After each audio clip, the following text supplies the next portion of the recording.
Mungkin bisa berdiri mana nih? Sebentar.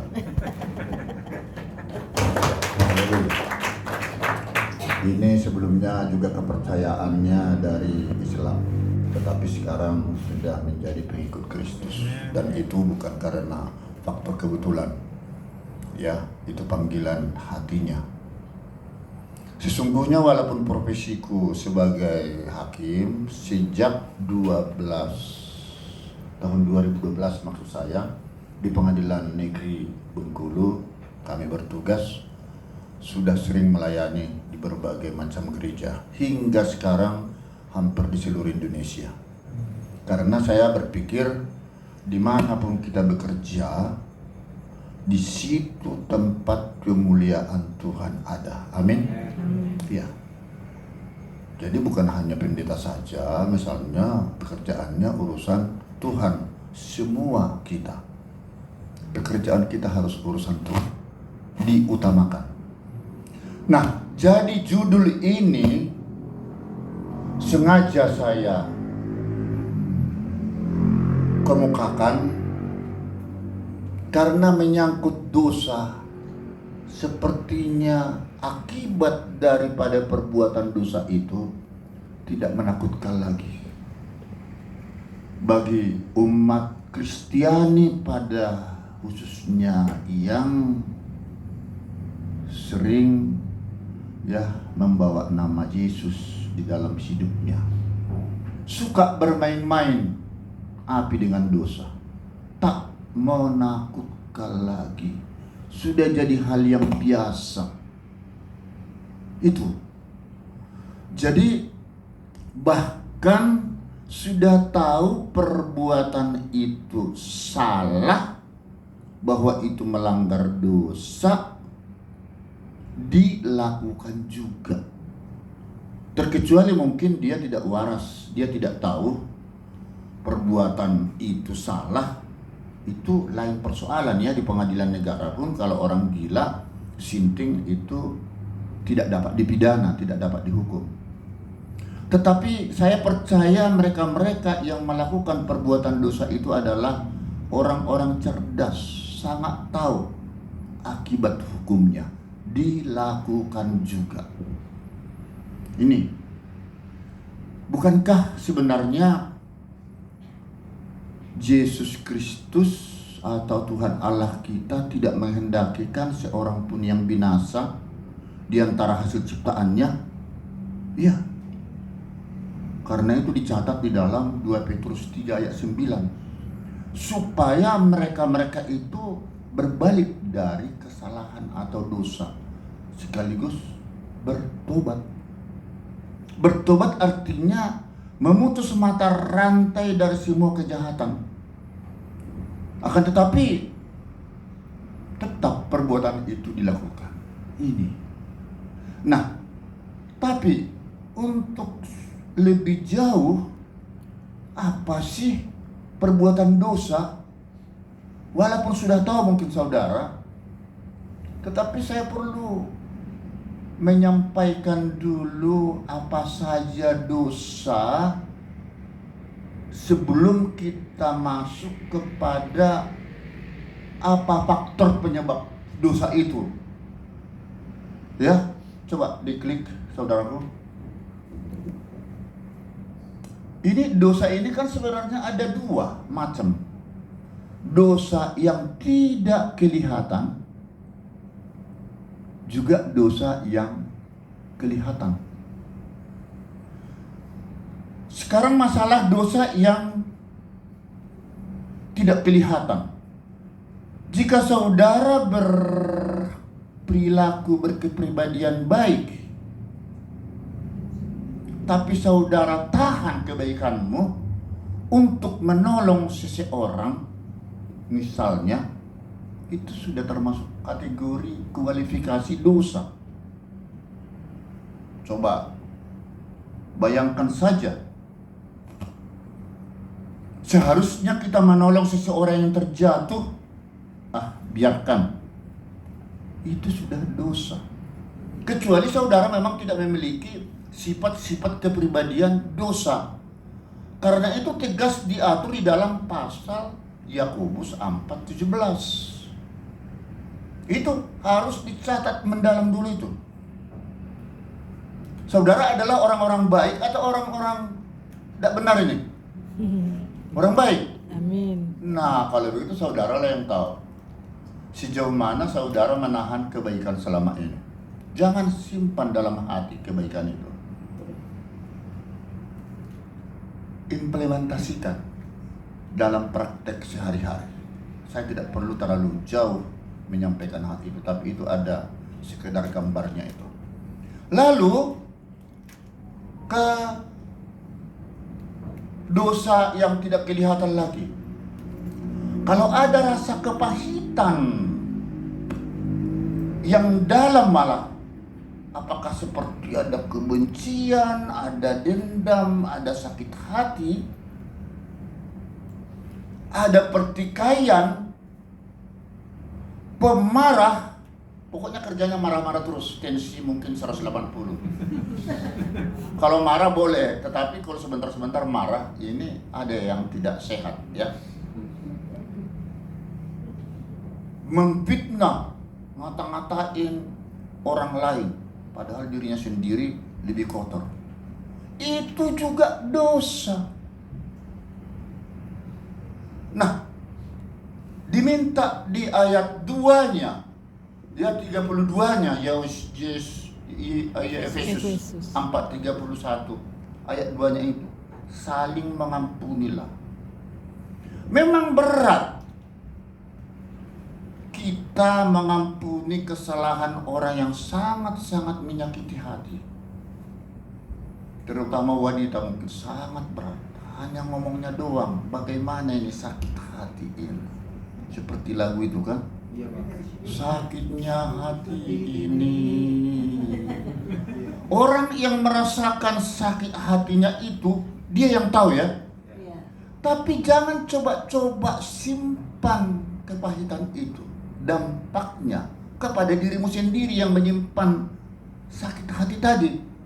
Saya contohkan, waktu saya ketua pengadilan negeri di Simalungun, Sumatera Utara, Siantar. Saya ada anak buah rekan hakim, sakit hati akan keberhasilanku, atau karena kami satu angkatan tapi saya sudah menjadi ketua pengadilan, dia masih anak buah saya, bukan wakil dia. Sepertinya sinis, setiap melihat saya dia Menghilang. pergi ke kiri. Saya tegur, gini. Lalu tidak lama dia sakit, tidak mampu diobati di rumah sakit lokal, akhirnya ke Medan. Alasan gatal-gatal katanya semua kulitnya. Lalu dia merenung dan merenung gak sembuh-sembuh. Kami datang menjenguk. Kami bawa hanya cuman jeruk. Ya biasa, buah jeruk. Kedatangan kami itu membuat dia sembuh. Karena dia minta maaf, saya mohon maaf lah, karena istrinya adalah marga Gultom. Itu loh marga Manado itu. Sekarang baru hakim tinggi dia. Padahal saya sudah berapa kali rotasi hakim tinggi, mulai dari Babel, PT Babel setelah mengadili sidang Jessica, hakim tinggi Babel, hakim tinggi Banten, langsung ke PT DKI, tidak pernah jauh-jauh. Dia baru hakim tinggi sekarang dikirim ke Kalimantan Utara, yang pertama dibentuk pengadilan itu Kalimantan Utara, Kaltara. Sembuh penyakitnya. Karena apa ini saya bilang? Itulah saya sakit hati terhadap waktu itu. Kenapa sakit hati? Aku kan tidak merasa diriku kamu sakiti. Kamu yang merasa menyakiti dirimu. Wong saya biasa-biasa, saya bilang itulah. Nah, itu dampak akibat daripada sakit hati yang selalu dipendam. Biarlah itu urusan Tuhan. Kalau saudara disakiti, saya tidak asal ngomong ini praktek empiris di lapangan. Nah, sekarang Akibat daripada atau perwujudan daripada perbuatan-perbuatan yang tidak kelihatan ini, klik, jika itu diwujudkan dalam bentuk ada mensrea, ada niat jahat, dendam tadi ada niat jahatnya, atau benci, atau kalau serakah dia ada niat jahat, ingin membunuh. Ini akibat daripada disimpannya dendam demi dendam tadi. Pertama, melukai dirinya. Kedua, akan merugikan banyak orang. Ya. Nah, ini baru salah satu contoh akibat daripada perbuatan dosa yang tidak kelihatan tadi, pembunuhan. Belum lagi karena dia sakit hati tadi, ya toh, akhirnya dia bertikai dengan suami istri, kekerasan dalam rumah tangga, perceraian, ya, akhirnya apalagi perselingkuhan, perzinahan, itu bermacam ragam. Kalau serakah dia merampok, korupsi, dan seterusnya. Itulah akibat daripada perbuatan dosa yang tidak kelihatan. Memang di pengadilan negara, saudaraku, itu tidak bisa diadili karena tidak ada eviden, bukti. Tapi ketika itu diwujudkan dalam bentuk perbuatan kelihatan nih, seperti contoh-contoh pembunuhan dan seterusnya tadi, barulah pengadilan negara bisa mengadilinya. Tetapi ingat, hebatnya pengadilan Kristus, justru termasuk kejahatan-kejahatan yang tidak kelihatan, yang tersembunyi itu diadili. Tak peduli itu mau diwujudkan dalam bentuk tindakan, actus reus, perbuatan kejahatan, tak peduli, kata Tuhan. Nah, saudara sudah tahu upah akibat daripada perbuatan dosa tadi kan? Kalau di pengadilan negara itu dihukum penjara kan? Nah, ini nggak takut loh. Ini yang sekarang ini yang sedang berkecamuk nih semua di berbagai media massa yang kita alami langsung. Ya, mungkin saudara-saudaranya ada yang masuk penjara dan seterusnya. Ini tidak takut lagi. Kalau di firman Tuhan maut.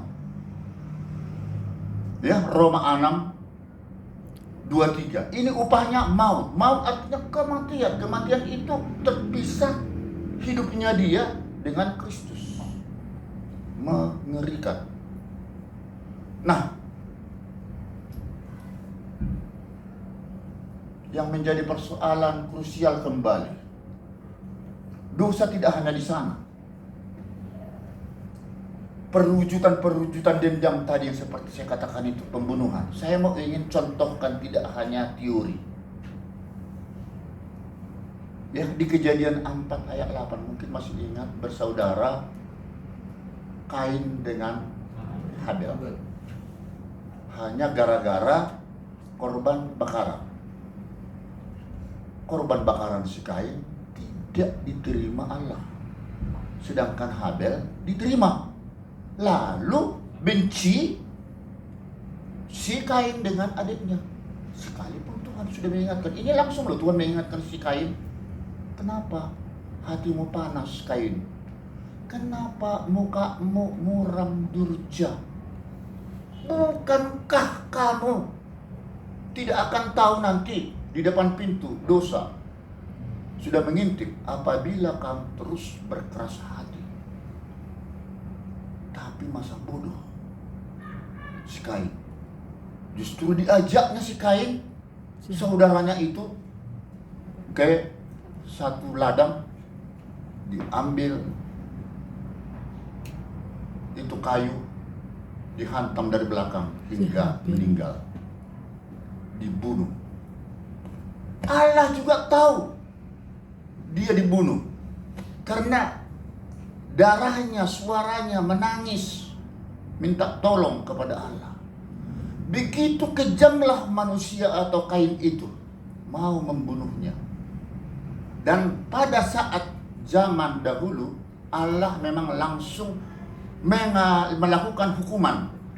Tidak seperti sekarang, ya, menunggu pengadilan terakhir. Tetapi zaman Orde Lama dulu, di perjanjian lama itu langsung, ya, dikutuk si Kain dengan mengembara, kan? Nah, sekarang bukan begitu persoalannya lagi bagi Tuhan. Mari kita lihat. Kejadian-kejadian ini tidak selesai sampai di situ. Ini hanya contoh-contoh yang sangat menjadi contoh akibat dampak daripada dendam yang atau kebencian yang disimpan lalu diwujudkan dalam bentuk pembunuhan, ya. Belum lagi mungkin masih ingat kasusnya Jessica, kan? Kumala Wongso yang pernah kami tangani 2016. Ini juga karena benci sama temannya si Mirna Solihin, cemburu, ya kan? Lalu dengan berbagai macam skenario dimasukkanlah sianida atau racun ke kopinya si Mirna. Akibatnya si Mirna meninggal. Jessica sampai sekarang ditahan 20 tahun penjara. Masih terus berkecamuk kasus-kasus yang menarik perhatian. Kasus sekarang yang lagi menarik perhatian, kasus PS dengan PC. Ini juga tidak tanggung-tanggung. Mungkinkah seorang perwira tinggi berpangkat 2, jenderal, ya, bintang 2, tidak tahu bahwa membunuh merupakan perbuatan dosa? Atau memang dia tidak tahu? Bahkan dibuat skenario sedemikian rupa, tersistematik, terstruktur, mengorbankan banyak orang. Jangan gara-gara hawa nafsu mengorbankan setiap, ya, mengorbankan setiap profesi, jabatan, keluarga yang sudah dirintis sedemikian rupa, hancur, ya, pokoknya berkeping-keping deh. Tidak ada lagi yang tersisa saya lihat di keluarga itu. Masa gara-gara kebodohan hawa nafsu yang tidak bisa terkontrol? Sesungguhnya saudara takut mati, takut dihukum, tapi dilakukan kejahatan-kejahatan itu. Ini bahaya laten ini, ya, tersembunyi. Makanya ini saya kikis dulu ini semua, ya. Nah, bukan hanya itu lagi. Ini kan baru pembunuhan. Kalau keserakahan, ini menyangkut memburu uang, cinta uang. Iya. Teddy Minahasa. Ini urusan narkoba. Pokoknya macam-macam deh, memburu uang, ya. Karena keinginan memburu uang itu, maka imannya rusak, ya. Lalu hati pikiran menyiksa, berbagai duka lah, ya. Ini memang dilarang oleh Lukas, ya, Lukas 3 ayat 14. Jangan merampas, jangan memeras, cukupkan dirimu dengan gajimu. Kalau memang kita tidak punya gaji banyak, jangan paksakan saudara harus mendapatkan sesuatu, uang, hingga kadang-kadang kita harus membeli harta benda, rumah mewah, mobil mewah, tetapi itu bukan karena dari hasil keringat. Hati-hati. Kalau saudara juga membeli yang tidak mungkin mampu, ada apa ini? Pasti di tengah jalan kredit macet, berurusan lagi dengan debt collector yang sekarang juga berurusan itu dihajar itu. Lari ke Medan ditangkap sudah. Walaupun salah sebenarnya si debt collector itu, tapi ini tugasnya kan. Tapi semuanya itu kan karena kita nggak sanggup membayarnya. Nah, itu kan jadi dosa karena korupsi, dia terpaksa. Ya itu dia karena nggak sanggup. Yang lain-lainnya daripada aku diburu terus oleh kolektor, saya lebih bagus korupsi. Akhirnya masuk penjara lagi. Nah, ini di Timotius 6 ayat 10 itu hati-hati ya. Itu jangan memburu uang, karena beberapa orang akan menyimpang dari iman dan akan menyiksa dirinya dengan berbagai macam duka. Rumah tanggamu akhirnya berantakan semua. Ya, ini ada yang menarik dan sangat menarik bagi saya di dalam rumah tangga, perzinahan. Ini rupanya secara khusus Allah atau Tuhan Yesus sangat wanti-wanti dengan istilah perzinahan yang diatur dalam Ibrani 13 ayat 4. 13 ayat 4. Hendaklah kamu semua penuh hormat terhadap perkawinan. Jangan mencemari tempat tidurmu. Jangan kotori tempat tidurmu. Sebab orang-orang sundal dan pezina itu akan dihakimi nanti di pengadilan terakhir. Ini kata-kata dihakimi. Berarti ini adalah secara spesialis Tuhan Allah, Tuhan Yesus memperhatikan urusan rumah tangga.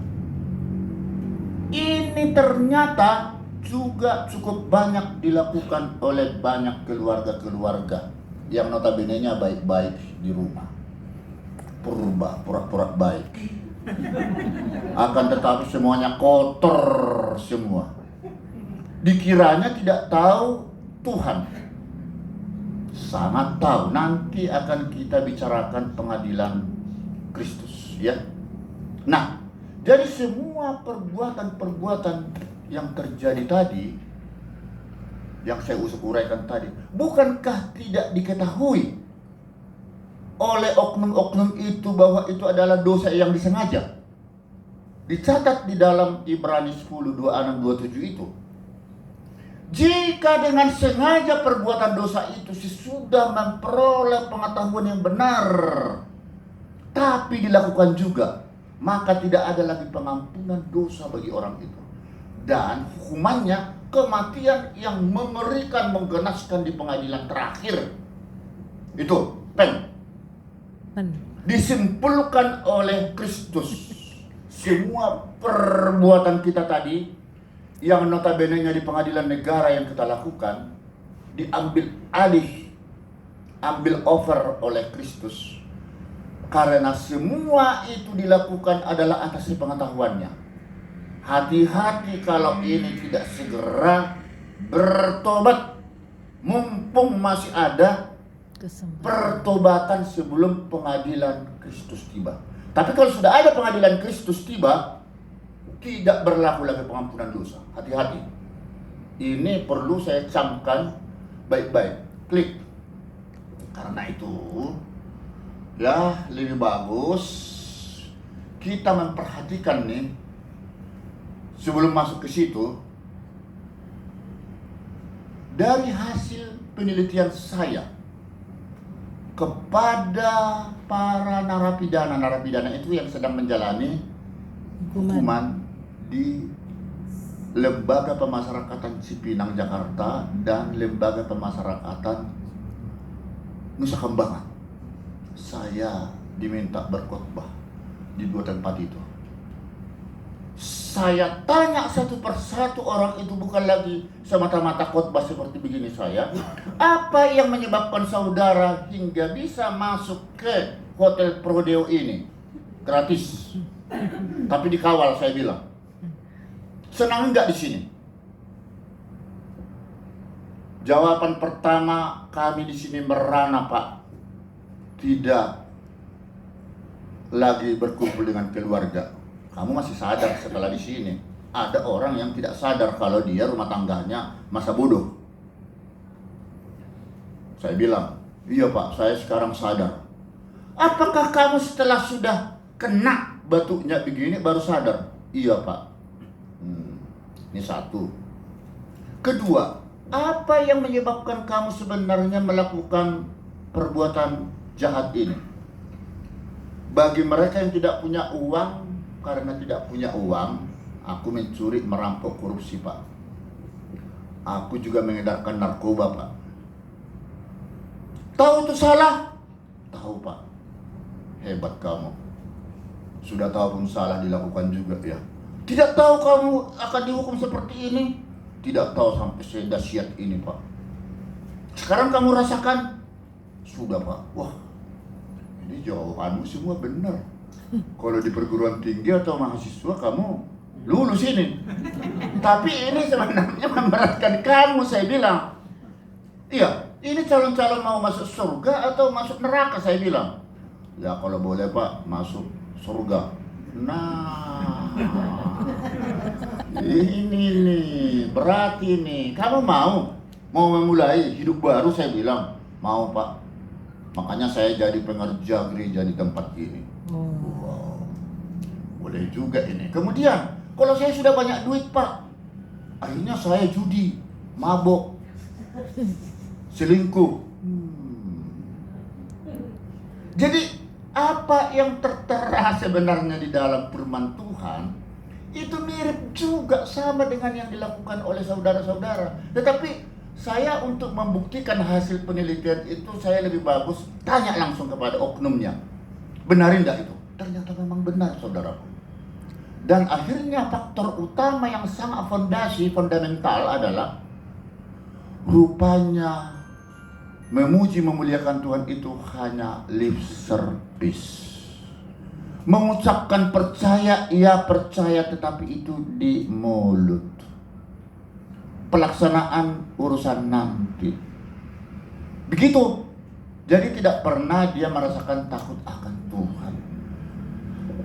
Kalau kita yang benar-benar takut akan Tuhan, kan ketika ada godaan setan hantu belau tadi, pastikan kita introspeksi. Jangan. Kan begitu. Tidak kebablasan. Tetapi ini kebablasan. Termasuk dengan viral yang PS Sambo ini. Kebablasan kan? Sekarang kasusnya masih sedang naik banding ke Pengadilan Tinggi DKI. Nanti mungkin akan kasasi ke Mahkamah Agung. Mungkin akan naik peninjauan kembali lagi ke Mahkamah Agung. Inilah hukum negara. Ada sistem. Nanti bagaimana di Pengadilan Kristus? Tidak ada upaya hukum banding.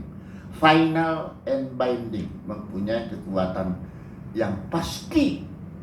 Mari nanti akan kita sampaikan ke sana bagaimana kejamnya pidana yang dijatuhkan oleh Pengadilan Kristus. Nah, saya mengatakan sebenarnya bukan hanya orang-orang yang terpenjara itu, yang ditahan sekarang itu, yang banyak dosanya. Saudara saya pun banyak dosa kita. Hanya kita belum ketangkap. Belum ketangkap. Betul kan? Iya, kita faktual dulu deh. Kita jangan munafik dulu deh. Bahkan jangankan saudara, pengerja, hamba-hamba Tuhan, gembala, pendeta, itu sama saja manusia itu. Mau saya berikan contoh? Ini sampai kepada pendeta nih. Wah, ini dia. Saya juga heran. Tidak mengira ya, di gereja waktu kita mengadili, waktu khotbah di salah satu gereja, nggak perlu saya sebutkan, kami sering melayani ke Medan. 3 kali kalau nggak salah tempat itu. Gereja itu dijadikan tempat peredaran narkoba. Gawat, gila kan? Nggak waras kan? Transaksi narkoba.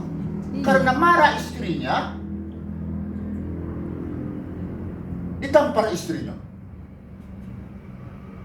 Ya, ditampar KDRT. Akhirnya singkat kata istri ya tentu melaporkan hal ini kepada polisi dan dia minta cerai atau kabur ke Surabaya dibawa oleh orang tuanya dengan anak-anaknya 2 orang. Nah, sekarang proses hukum dia di Medan itu si pendeta oknum itu. Pendetanya asli mulia ya. Jabatan itu mulia.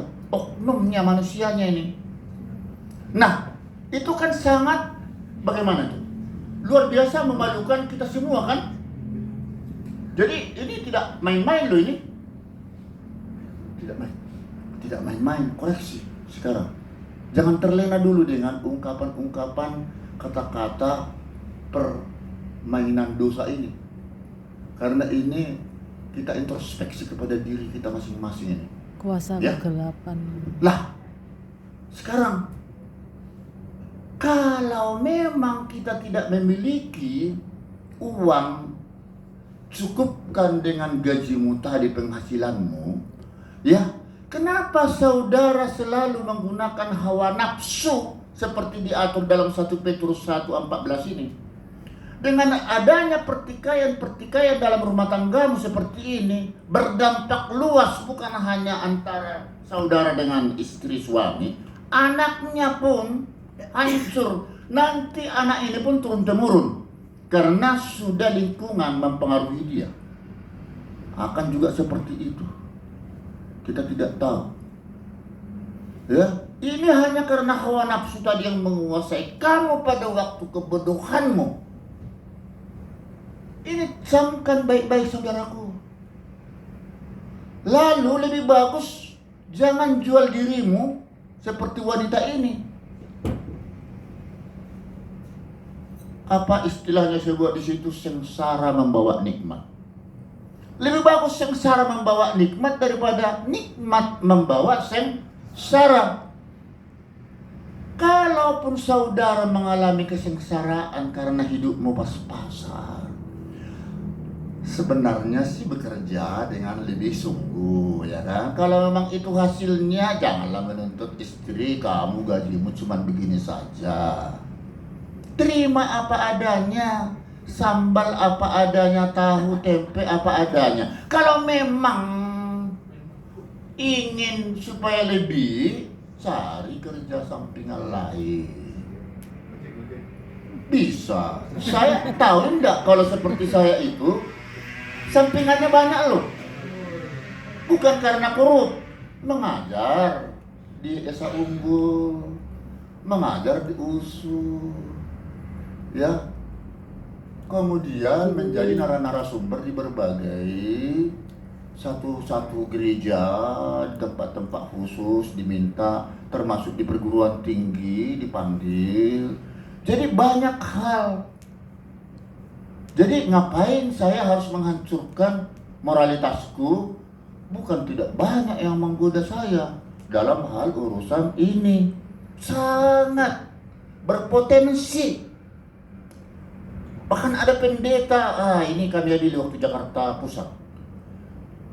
Dia dipercaya oleh publik menanamkan sahamnya karena punya tambang katanya di Kalimantan. Tapi ternyata tambang itu Tambang-tambangan. fiktif. Tambang-tambangan. Kami dia meraup keuntungan yang tidak halal ya. Itu ratusan miliar dari ya orang-orang tertentu. Hanya dengan berkedok pendeta ini juga kan tidak benar ini. Saya juga kalau mau berkedok seperti itu bisa, tapi setelah itu hancur. Untuk apa saya memiliki rumah harta benda yang begitu mewah, tetapi itu nanti ludes, diambil oleh KPK atau polisi, dan itu juga tidak akan kita bawa untuk selamanya ketika kita meninggal ya di keabadian nanti. Semua tinggalkan hanya 2 meter tempat kita beristirahat. Kan itu. Hanya ini nggak sabaran ini teman-teman ini. Padahal kalau dia tekun, berdoa, terus bekerja apa adanya, akan muncullah satu tahan uji. Dia tidak akan tergoda lagi dia. Kalau sudah begitu, sudah terbiasa kan dia makannya apa adanya. Ya tidak harus yang enak-enak lagi. Toh itu nanti akan membawa penyakit ya. Sekarang kami ini juga udah banyak pantangan. Jadi ya kan tidak bisa lagi makan ini. Tetap juga kan. Jadi setelah itu kan tahan uji nih. Kalau kita udah tahan uji, jadi terbiasa lah makan apa adanya. Udah enak loh kalau dirasapi. Coba teman-teman yang pernah merokok, tidak merokok lagi, memang susah awal-awalnya ya. Setelah dia nggak merokok lagi, lama-kelamaan seperti saya ini udah lama sekali nggak merokok. Biasa. Lah ini coba biasakan lah menjadi budaya. Amin. Nah ini saya lihat sangat termenung nih teman-teman. Bagaimana? Merasakan ya? Ada sentuhan-sentuhan ya? Ada sentuhan-sentuhan rohani ya? Nah, jadi ini diatur dalam Roma 5:35 ini ya. Sengsara, ya tekun, ya akan menimbulkan tahan uji dan pengharapan, tidak mengecewakan akhirnya. Nah saya, mungkin andai kata saya tergoda dengan banyak sumber-sumber uang yang menggiurkan, apalagi ini sekarang di DKI Jakarta, walah.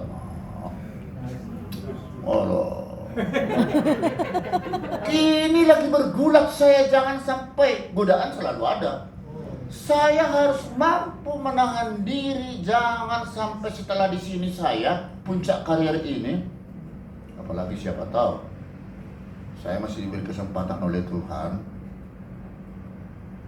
ikut seleksi hakim agung walaupun pernah gagal. Ingat, orang gagal tidak perlu malu. Saya sering gagal. Kegagalan merupakan kesuksesan yang tertunda. Itu memang kiasan, tapi saya sudah mengalami langsung itu. Saya akan coba sekali lagi. Saya tidak mau pasang surut. Dan seperti inilah kita perjuangannya untuk masuk surga, saudaraku. Jangan pernah jemu-jemu. Ya siapa tahu kali ini bosan seleksi komisi yudisial. Ini sudah sering-sering saya lihat ini wajah Pak Nisar ini. Sudahlah kita luluskan lah itu. Kalau memang saya diluluskan, puji Tuhan. Kalau memang juga tidak, berarti bukan di sini tempatku. Tidak apa-apa, hakim agung juga banyak yang ketangkap. Yang penting kaya sehat. Ya sehat, panjang umur, kuat iman di dalam Tuhan, kan itu. Dan ke surga Ini gitu. ada orang sudah kakek 90 tahun sudah duduknya begini, masih panjang umurnya, ini benar-benar menyiksa itu. Jangan didoakan itu. Bagaimana supaya cepat lewat tapi dalam iman Kristus. Amin. Jadi sekarang kita dalam rangka berkemas, ya. Jadi Tuhan tidak menghendaki kita supaya menjadi hidupnya sengsara terus ya. Tidak, supaya semangat ya, tapi apa adanya terimalah. Klik sekarang itu. Karena itulah sebelum tiba ajal nih. Waduh, sebelum tiba ajal kita. Ini pertobatan ini sangat berat.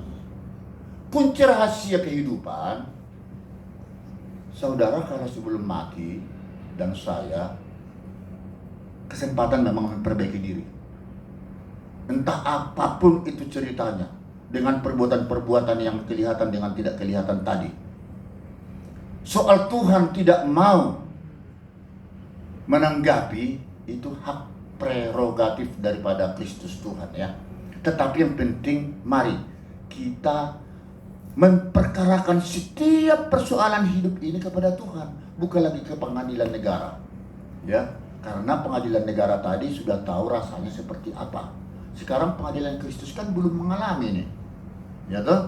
Nah, di sana dicatat di dalam 1 Korintus 3, 16, 17. Saudara dan saya adalah baik Allah. Dan roh Allah selalu berdiam mestinya di dalam kita. Kalau kita mau ya. Nah, karena itu bait Allah itu harus kudus, suci. Karena aku kudus, kata Tuhan kan. Jadi kamu, aku harus suci. Jangan pernah mengotori hidup kita lagi.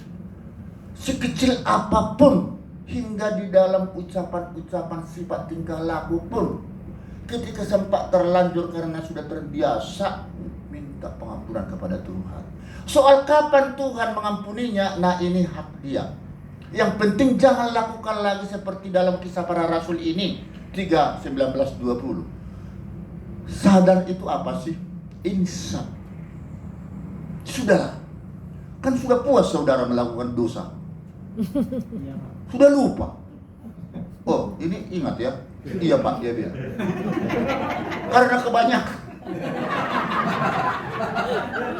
Karena kebanyakan perbuatan dosa itu.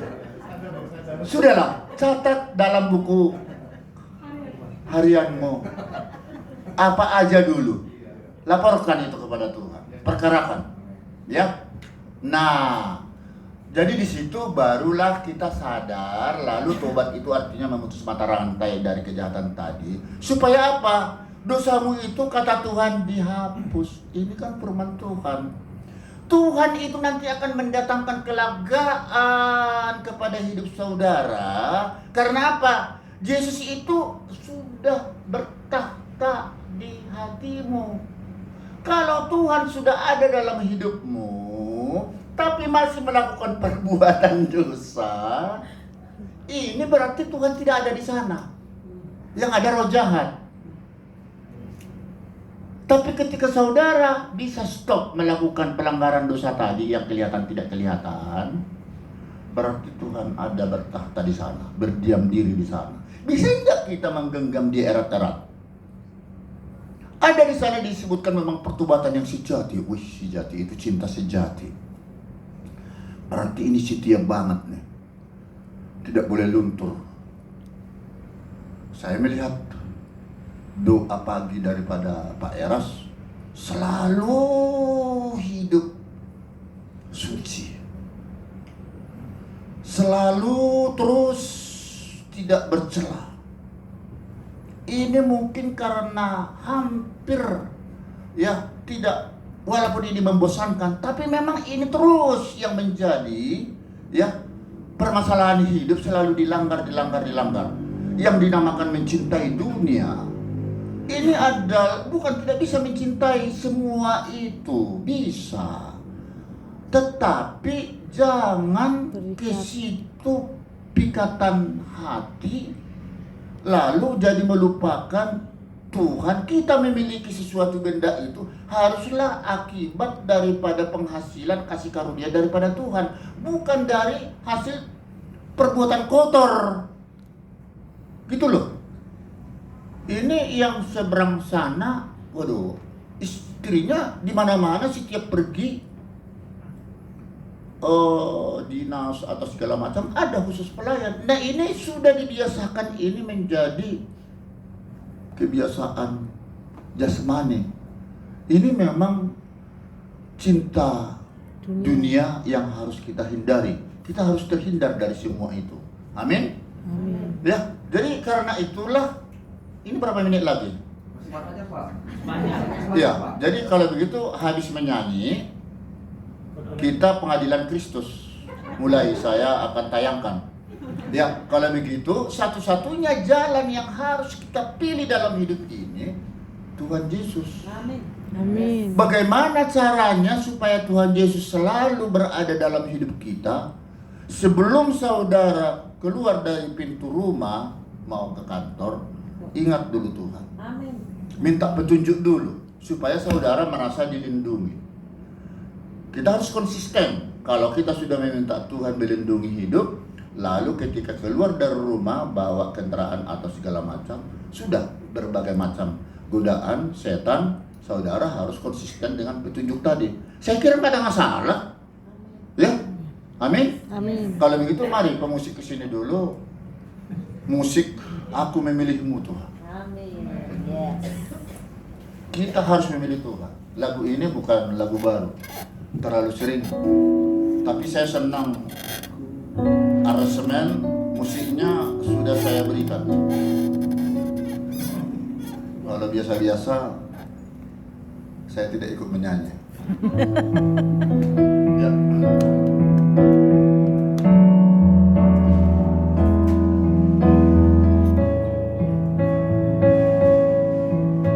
Aku memilihmu Tuhan, Kau segalanya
pengadilan Kristus.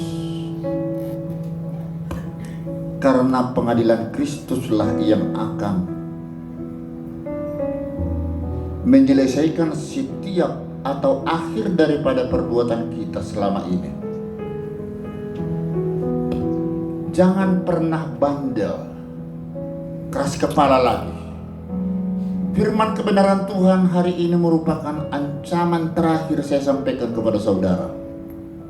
Siapa tahu saudara hari ini, besok, lusa meninggal dunia, tidak sempat lagi memperbaiki diri. Karena itulah, mari kita lihat bagaimana Tuhan Yesus mengambil sikap atas kebodohan kita selama ini. Ya. Jadi jangan mengira kalau saudara sudah mati tidak ada lagi pertanggungjawaban hidup. Tetap ada pertanggungjawaban hidupmu ketika kita sudah mati pun. Karena itulah harus kita menyelesaikan semua persoalan itu sekarang, mumpung masih ada waktu. Amin. Sekarang mari kita lihat pengadilan Kristus.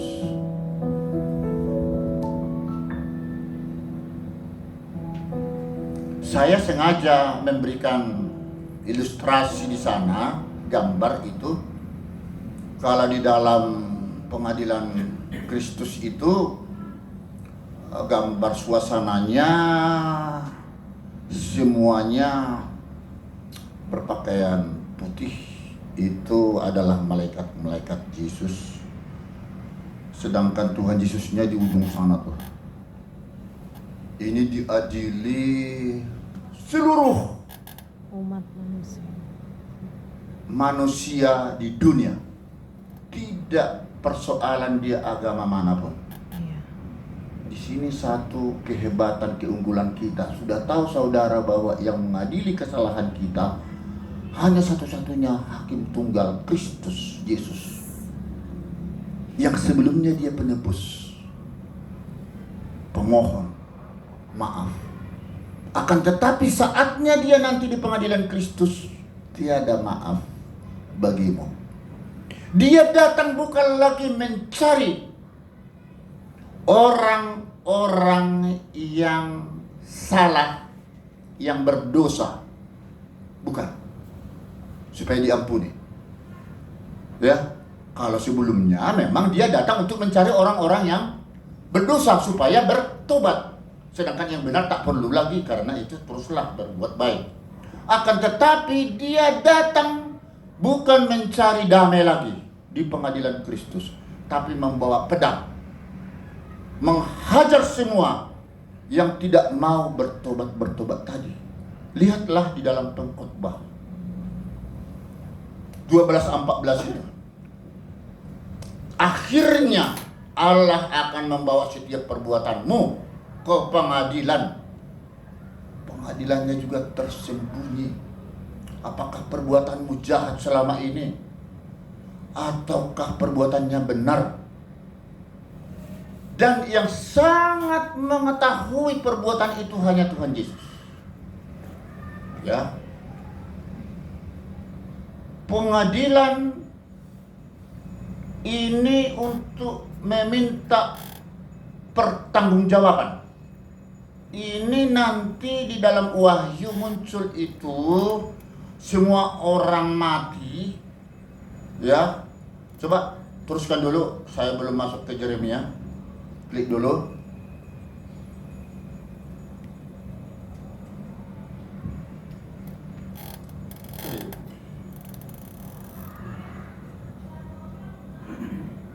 Ya. Ya. Di dalam Wahyu 20:12-14 itu, akhirnya di depan tahta Kristus. Tahta Kristus. Makanya saya catat itu pengadilan Kristus. Akan dibuka semua kitab kehidupan. Banyak kitab-kitab. Tetapi ada khusus kitab kehidupan kita manusia di dunia. Apakah itu orang kecil, orang besar, ya, orang-orang yang mati ini akan dibangkitkan dulu. Ya, untuk diminta pertanggungjawabannya sesuai perbuatannya. Ini relevan dengan 2 Korintus 5 ayat 10. Di dalam tahta Kristus itu, ya, kita akan diminta juga di dalam tahta itu untuk memperoleh apa yang patut kita terima sesuai yang dilakukannya, apakah itu baik atau jahat. Nah, kembali ke belakang Yeremia. tadi.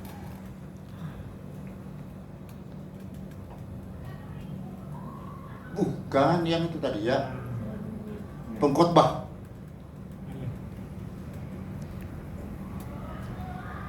Karena memang yang akan menyelidiki, menguji hati dan batin kita satu-satunya Tuhan. Tidak seperti kami di pengadilan negara itu. Lihat tuh kasusnya Jessica kalau nggak salah waktu itu.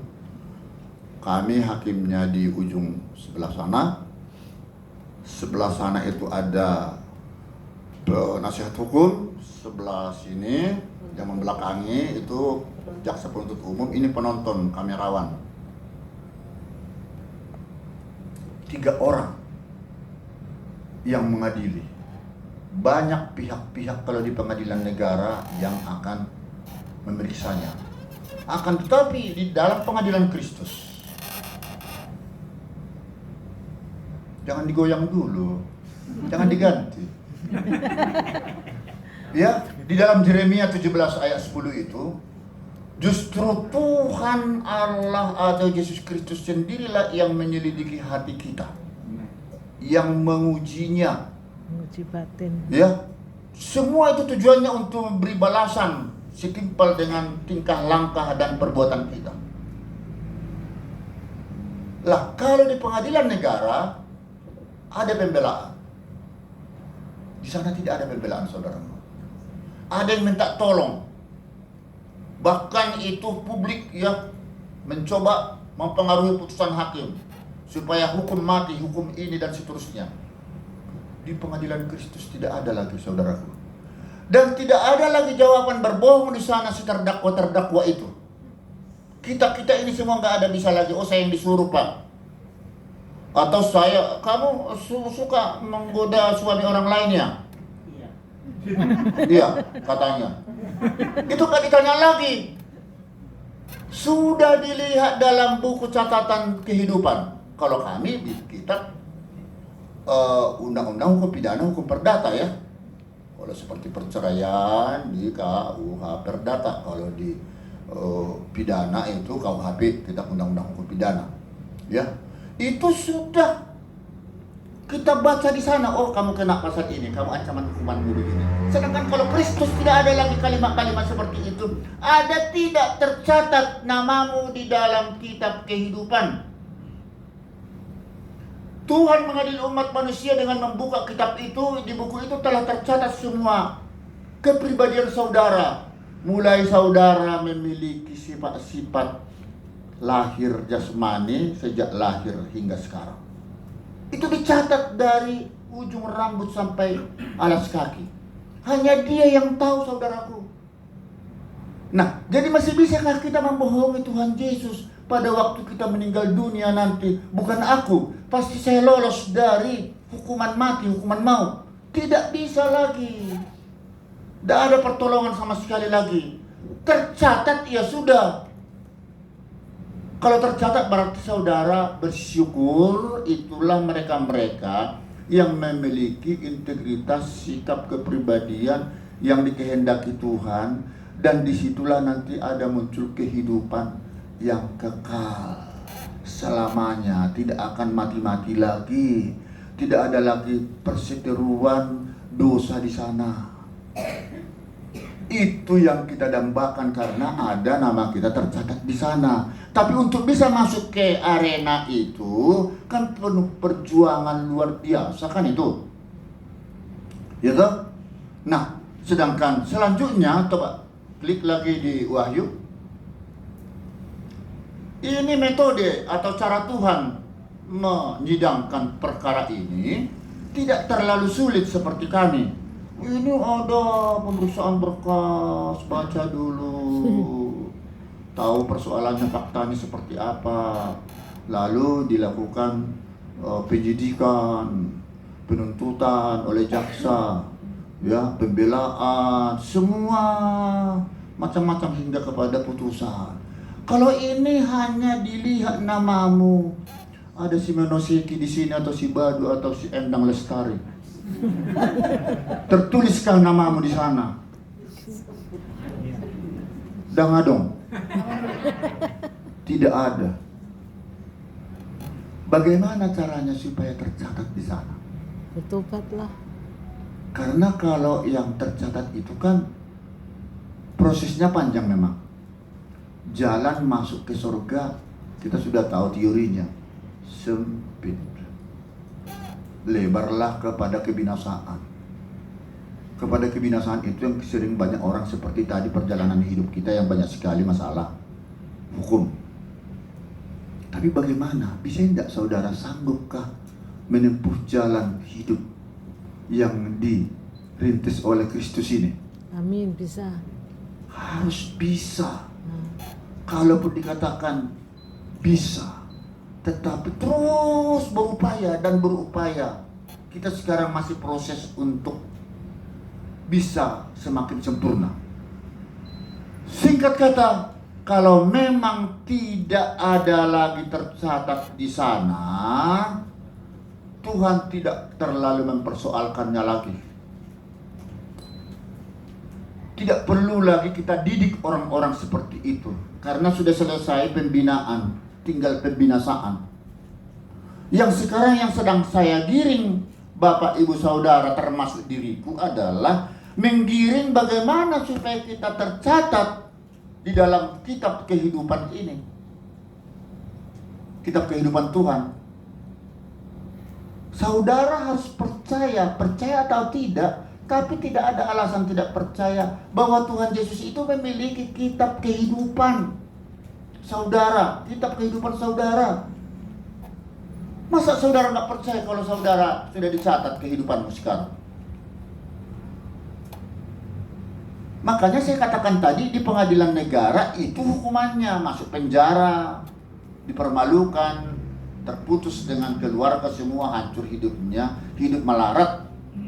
Masa setelah sudah hancur-hancuran baru tobat? Seperti anak yang hilang itu, yang menghamburkan uang orang tuanya sampai habis semuanya, tidak ada lagi yang dimiliki, hingga akhirnya bajunya udah kerempengan, sampai minta makanan maaf nih babi pun tidak dikasih, saking nggak punya apa-apa lagi. Habis itu baru tobat kembali ke rumah orang tuanya, dipestakan memang. Apakah kita harus seperti itu? Bodoh banget ya. Coba direnung deh. Kenapa banyak orang setelah sudah hancur hidupnya masuk pendeta? Kok seolah-olah pendeta ini jadi pelarian? Nggak bisa itu. Saya khawatir kalau orang-orang seperti itu masuk, mencurigakan. Berarti keadaan terpaksa. Harus panggilan jiwa, saudaraku. Amin. Saya tidak ada yang memaksa saya menjadi pengkhotbah seperti ini. Saya menyadari waktu itu karena dibuang. Memang ini bukan karena terpaksa ya. Kita merasa dibuang ya dari Simalungun ya ke Bengkulu. Menurut saya manusia dibuang. Tapi ternyata menurut Tuhan tidak dibuang kamu, Binsar. Kamu supaya ingat aku. Kami ingatlah semua peristiwa-peristiwa kehidupan. Pernah, kalau tidak salah anak kita ya, yang namanya itulah cacat kakinya, saudaraku. Kami tidak menyadari itu siapa yang melakukannya. Apa tukar di rumah sakit apa tidak, karena keturunan kami tidak ada seperti itu. Akhirnya karena kami nggak merasa ini anak kami, ini sakit-sakitan terus ini anak nih. Kasian kan? Ini iman waktu itu belum ada, belum kita baca-baca firman. Tapi setelah kita baca firman Tuhan, setelah kita baca firman Tuhan, bukan kamu yang salah, bukan anak ini, bukan orang tua, tetapi Tuhan mau ingin menunjukkan kekuasaannya, kemuliaannya kepada kamu agar kamu percaya dengan aku, kata Tuhan. Ya ampun, itu laki-laki. Sekarang meninggal dia kan. Setelah itu lahir lagi satu lagi kan, sama seperti itu diuji aku. Kalau itu benar-benar diuji Tuhan. Plek, plek. Dikembalikan seperti itu, cacat kakinya seperti O. Ya, bagaimana lah ya? Kalau begini masih mending. Ini terbalik lagi, alas kaki itu jadi ke atas nih, bukan begini. Tetapi begini lagi. Wow, waktu saya mendatangi ke rumah sakit Cikini, suster katanya tidak berani membawa kepada nyonya karena nangis terus anaknya. Nanti berujung juga lagi istri pikirnya. Aku datang. Aku sudah ada pertanda. Suster maksudnya. Itu anakku kakinya bengkok ya, saya bilang. Yang kedua nih, kan satu sudah lewat. Nah inilah karena kita tidak percaya sama Tuhan waktu itu ya. Kok Bapak tahu? Dia bilang, iya.